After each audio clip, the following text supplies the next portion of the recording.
Fala pessoal, o dia hoje foi bastante agitado em relação ao Botafogo de Futebol e Regatas, muitas informações, não tem como a gente destacar apenas um tema aqui, por isso que eu coloquei aqui muitas informações a respeito do glorioso neste Noite Alvinegra, o quarto conteúdo nesta quarta-feira, rimou, hein? Quarto na quarta aqui no canal do TF. Já peço que você deixe seu like, inscreva-se no canal e compartilhe esse vídeo em seus grupos do WhatsApp e entrem lá no Botafogo no Coração. Estamos batendo 31 mil inscritos e aqui nós já estamos indo rumo aos 144. Posso contar com vocês para a gente bater a marca de 145? Verifique se você é um inscrito no canal. Às vezes o YouTube, ele tem tirado ali alguns inscritos. Então verifique aqui, verifiquem, porque é muito importante que o canal continue crescendo.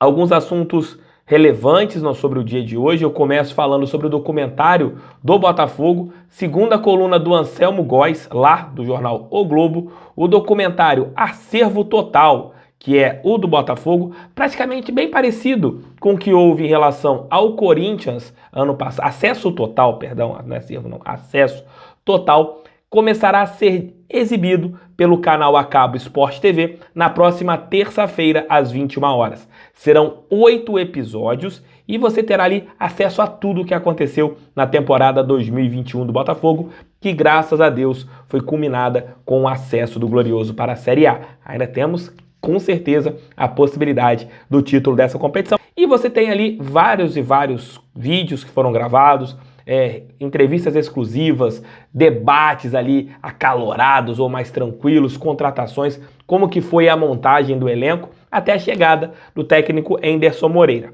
E essa informação é uma apuração minha. O jogo do Botafogo ele foi passado também para as 4 da tarde por uma estratégia da Globo e também do Sport TV. Para quê? Você tem ali uma divulgação muito maior do Acesso Total, que será o documentário do Alvinegro. Eu estou muito curioso. Ele, além do Sport TV, você poderá assisti-lo pela Globo Play, né, pela plataforma da Globo, que tem mais de 20 milhões de assinantes.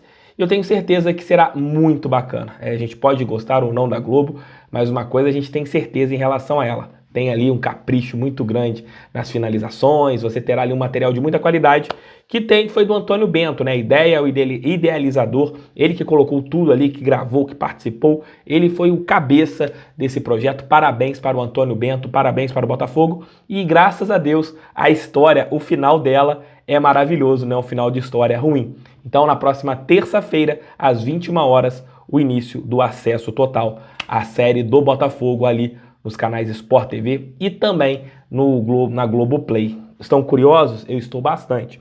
Outra informação segundo o Lance, numa entrevista do meu amigo Serginho Santana, o melhor setorista do Botafogo em qualquer portal, o Serginho é do caramba. O Serginho faz uma cobertura sozinho no Lance e aqui em cima, alto padrão, com muitas informações e agora também com algumas entrevistas no canal do Lance no YouTube. Ele bateu um papo com o nosso diretor de futebol, o Eduardo Freeland. Entre outros assuntos, Freeland disse que Marcelo Benevenuto provavelmente não voltará, era uma informação mais ou menos como a gente havia falado aqui no canal do TF hoje, no nosso segundo vídeo do dia que não tinha nem nome, foi até a vinheta ali do TF sambando, né? Ali vocês viram.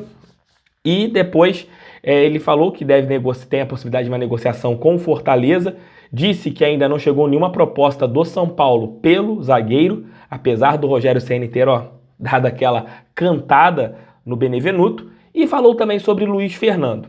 A expectativa é que o jogador volte para o Botafogo. Apesar dele ter um salário um pouco alto e acima do teto do Botafogo, 140 mil reais é que o jogador ganha, que o ponta ganha, ele acredita que o Luiz Fernando possa ser útil para a próxima temporada no Glorioso.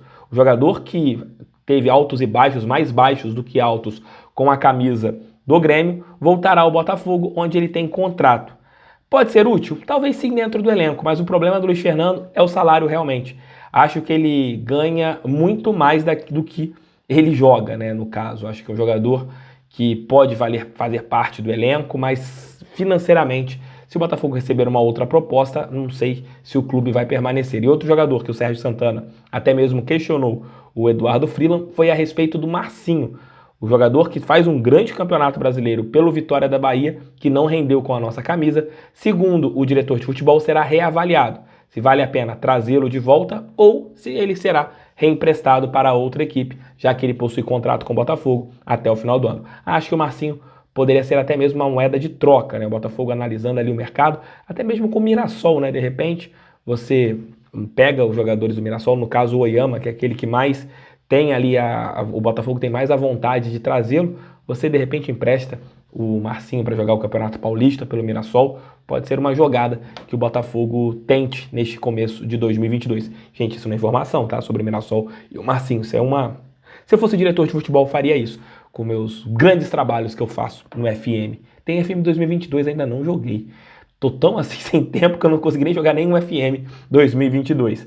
Outra informação, essa na minha opinião é bizarra. A CBF, mesmo com a saída do Gaciba, segue aprontando nas escalas. Isso não quer dizer que o árbitro vai prejudicar o Botafogo, que o árbitro vai mal intencionado, não é isso. Porém, a CBF, ela tinha que evitar algumas coisas. Ela colocou simplesmente um árbitro da Federação Paranaense de Futebol, o nome do cidadão aqui é o José Mendonça da Silva. Ele será o árbitro da partida entre Botafogo e Brasil de Pelotas. Ele é da Federação Paranaense. E o Botafogo disputa o título contra o Paraná, que é da Federação Paranaense. Repito, isso não quer dizer que ele vai prejudicar, que ele será mal intencionado e etc. Mas a CBF poderia evitar. Você tem tantos estados brasileiros, por que você não pegou, por exemplo, um árbitro do Rio Grande do Sul? Apesar que não pode, né? Por causa do Brasil de Pelotas, perdão. Cascudo no careca. Mas, sei lá, Federação de Santa Catarina, já que o Botafogo não disputa o título contra o Avaí. Sei lá, de São Paulo, Belém do Pará, de Manaus, de qualquer lugar. Mas pegou um árbitro justamente da Federação Paranaense. Isso não dá, gente. Não dá mesmo. Não dá para ele permanecer no Botafogo. Não dá para ele ser o árbitro de jogo do Botafogo. Isso aí foi um erro grotesco da CBF em relação a isso. Não será só o árbitro, né? Teremos um trio paranaense para um jogo importantíssimo que pode dar o título para o Botafogo. Com as combinações, né? O Botafogo se vencer e a equipe do Coritiba não vencer, o Botafogo será o campeão da Série B de 2021. Outro assunto, Anderson Moreira. Segundo ali o GE, numa entrevista que teve com o Eduardo Freeland, o diretor de futebol espera resolver a situação do técnico ainda nesta semana. Ele terá ali, espera que em 4 dias tudo esteja resolvido e que, segundo o diretor de futebol, o técnico é o pilar para o Botafogo montar o trabalho visando a temporada 2022. É aquilo que eu disse, não tem como você demitir o Emerson, não tem como você questionar o trabalho dele. O time é arrumadinho, o time é ajustado, o time tem as suas carências, tanto técnicas e também táticas. Acho que o Anderson pode evoluir bastante o trabalho dele e terá uma pré-temporada para que isso aconteça. Mas que o trabalho dele, não tem como você falar uma vírgula, não tem. O cara pegou o Botafogo na 14ª posição e vai entregar provavelmente como campeão da competição. Acho que é um acerto a renovação do Anderson e da sua comissão técnica, que é espetacular. Fisicamente o time do Botafogo é um foguete. Corre o jogo todo, o Ed faz um trabalho fantástico. Toda a equipe de fisiologia também do Botafogo faz um trabalho fantástico. E relembrem, todos os vídeos, território está aqui embaixo para a gente ajudar na meta de melhorar a estrutura do Botafogo. O link é aqui embaixo na descrição de todos os vídeos do canal do TF. Entrem lá, façam ali a sua colaboração. Acima de R$50 você terá o seu nome nas paredes ali. Já falei com mais detalhes dentro do nosso segundo conteúdo aqui de hoje. Esse aqui é o 4º. Então assim, vejam lá que tem os links o link está sempre aqui no nosso vídeo, está sempre aqui com o nome.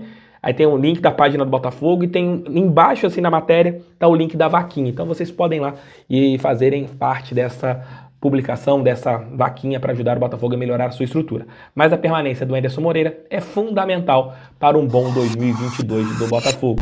O técnico terá tempo e o torcedor também tem que ter calma, porque o primeiro semestre será um pouco mais complicado financeiramente. Eu até falei sobre isso no almoço com o TF, mas que a gente consiga fazer um time bem competitivo e com o Anderson eu acredito que o Botafogo talvez eu monte um time vistoso, mas talvez coloque um time bem competitivo dentro de campo. É o que a gente precisa, né? Competir. O Botafogo tem que montar um time para competir, enquanto a gente não tem grana para montar ali uma estrutura mais bem feita de jogadores, com muitos talentos, etc. A gente não tem grana para isso. E a última informação, aquela que deixou o torcedor botafoguense um pouco preocupado, o STJD, ele denunciou o Botafogo e o clube será julgado devido àquela situação que aconteceu com a Catiúcia, né? Na partida entre Botafogo e Brusque, em que parte da torcida xingou de maneira pejorativa a bandeirinha, né? Chamaram ela de PPPP durante boa parte do primeiro tempo e também ali na ida dela para o intervalo. O julgamento acontecerá na próxima segunda, dia 22, às 12 horas, pelo site do STJD. E o clube, o que pode acontecer? Ele pode ser punido de algumas maneiras, né? O Botafogo ele entrou dentro do artigo 243, código G. O que é esse código?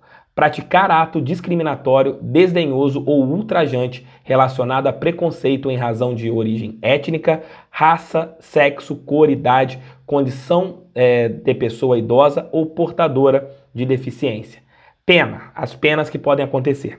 Suspensão de 5 a 10 jogos, isso no caso se fosse um jogador, em relação à situação da torcida. Caso a infração prevista neste artigo seja praticada simultaneamente por considerável número de pessoas vinculadas a uma mesma entidade de prática desportiva, esta também será punida com a perda do número de pontos atribuídos a uma vitória no regulamento da competição. Então quer dizer, o Botafogo poderia perder 3 pontos. Independente do resultado da partida, prova ou equivalente, e na reincidência, com a perda do dobro de pontos atribuídos a uma vitória no regulamento, etc, etc, etc. Esse ponto aqui, o primeiro parágrafo que deixou o torcedor preocupado. Porém, o segundo, a pena de multa prevista nesse artigo poderá ser aplicada à entidade de prática desportiva cuja torcida praticar os atos discriminatórios nele tipificados, e os torcedores identificados ficarão proibidos de ingressar na respectiva praça esportiva pelo prazo mínimo de 720 dias. Existe o risco do Botafogo perder pontos? Sim, existe, é um julgamento. A gente não sabe como serão as cabeças ali das pessoas que participarão deste ponto. Ponto 1 é esse, existe o risco? Sim. Porém, nós tivemos 2 casos semelhantes, 2 casos em relação a práticas discriminatórias, né? No caso, o Flamengo, recentemente, ele também foi julgado pelo mesmo artigo, porque alguns torcedores na partida contra o Grêmio também tiveram ali xingamentos direcionados ao Grêmio, né? Com práticas homofóbicas. E o rubro-negro foi punido em R$50 mil. Nós tivemos na Série B o caso do diretor da equipe do Brusque, que ofendeu racialmente, uma ofensa racista em relação ao jogador do Londrina, né, no caso o Celcinho. E a equipe de Santa Catarina perdeu 3 pontos. Então nós tivemos 2 casos distintos, né? Um com a torcida e o clube acabou perdendo ali, sendo punido com R$50 mil. E no caso de um dirigente, o clube foi punido com 3 pontos. Foi colocado também ali que o Botafogo pediu desculpas formalmente após a partida, mas isso, segundo a nota do STJD, não será um atenuante. Eu acredito que o Botafogo seja punido da mesma maneira que o Flamengo foi, com multa, com valor ali alto, em relação aos gritos que aconteceram no estádio Newton Santos. O torcedor tem que entender, hoje as coisas são diferentes. Por mais que alguns vão falar assim, o futebol mudou, tá chato, coisa e tal. Pela mudança, tanto do futebol e também do que era legal, do que não é nos últimos anos, nós estamos vendo como que os xingamentos hoje podem causar um problema financeiro para o Botafogo ou desportivo se a gente perder pontos. É isso, meus amigos. Um abraço, tamo juntos, fiquem com Deus. Entrem aqui no canal do TF mais vezes ao dia, porque hoje foram 4 conteúdos. Amanhã provavelmente 3. Amanhã voltaremos aos 3 conteúdos diários. Valeu, tamo junto sempre. Entrem lá no Botafogo no Coração com o Thiago Franklin, que é meu outro canal aqui no YouTube. Valeu, galera. Fogão sempre. Fui.